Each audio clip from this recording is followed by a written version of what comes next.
3 তারিখ রাতে আসিফ নজরুলের সাথে ডিজিএফআই কার্যালয়ের পাশের একটি ভবনে আসিফ নজরুলের ঘনিষ্ঠ বন্ধু মেজর জেনারেল। এবার অন্তর্বর্তী সরকারকে নিয়ে বোমা ফাটালেন সাংবাদিক ইলিয়াস হুসাইন, যা নিয়ে দেশ জুড়ে চলছে তোলপাড়।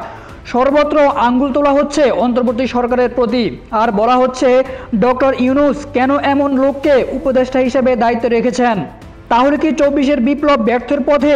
সম্প্রতি ইলিয়াস হুসাইন অন্তর্বর্তী সরকারের আইন উপদেষ্টা আসিফ নজরুলকে নিয়ে বলেছেন 3 থেকে 4 আগস্ট রাতে আসিফ নজরুল আর্মি অফিসার এবং ভারতের দালালদের নিয়ে মিটিং করেছেন।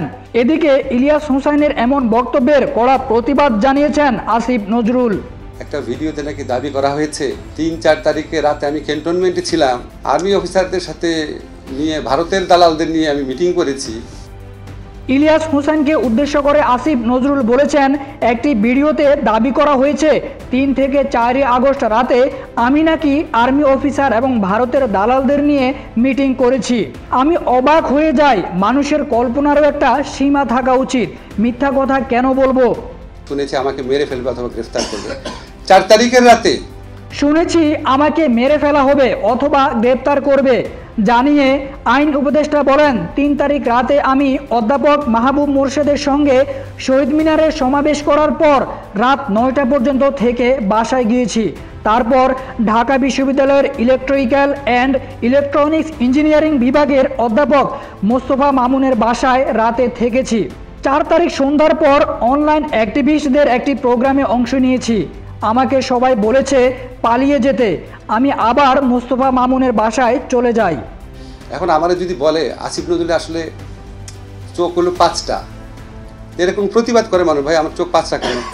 সব কিছু তো সীমা আছে। একটা উদাহরণ দিয়ে আসিফ নজরুল বলেন, এখন আবার যদি বলে আসিফ নজরুলের চোখ হলো 5টা, মানুষ কি প্রতিবাদ করে বলবে ভাই আপনার চোখ 5টা হলো কেন?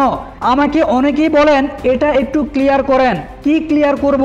সব কিছু তো একটা সীমা আছে।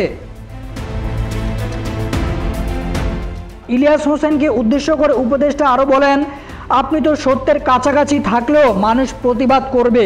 আজগুবির তো একটা সীমা থাকা দরকার। এটা ব্যক্তিগতভাবে বললাম, শুধু আমার ক্ষেত্রে, কার ক্ষেত্রে হচ্ছে না? সব কিছু তো সীমা আছে। একটা মানে তখন আমাকে যখন কেউ বলে ভাই এটা আপনি একটু ক্লিয়ার করেন, আপনি কার পারপাস সার্ভ করেছেন? ইলিয়াস হোসেনকে প্রশ্ন ছুড়ে দিয়ে আসিফ নজরুল বলেন, আজ আমাদের রাষ্ট্র গঠনের দায়িত্ব। এত মানুষের স্যাক্রিফাইসের বিনিময়ে আমাদের প্রধান কাজ কি? আমাদের প্রধান কাজ হচ্ছে 4টা: গণহত্যার বিচার, আহত নিহত পরিবারের পুনর্বাসন, সংস্কার ও নির্বাচন। এর আগে 29শে নভেম্বর যুক্তরাষ্ট্র প্রবাসী বাংলাদেশি সাংবাদিক ইলিয়াস হুসাইন তার ইউটিউব চ্যানেলে পুলিশ আনসারের সমন্বয়ে গঠিত বাহিনী নিয়ে সশস্ত্র গেরিলা আক্রমণের পরিকল্পনা শিরোনামে একটি ভিডিও আপলোড করেন। তারপরে শুরু হয় দেশ জুড়ে আলোচনা সমালোচনা।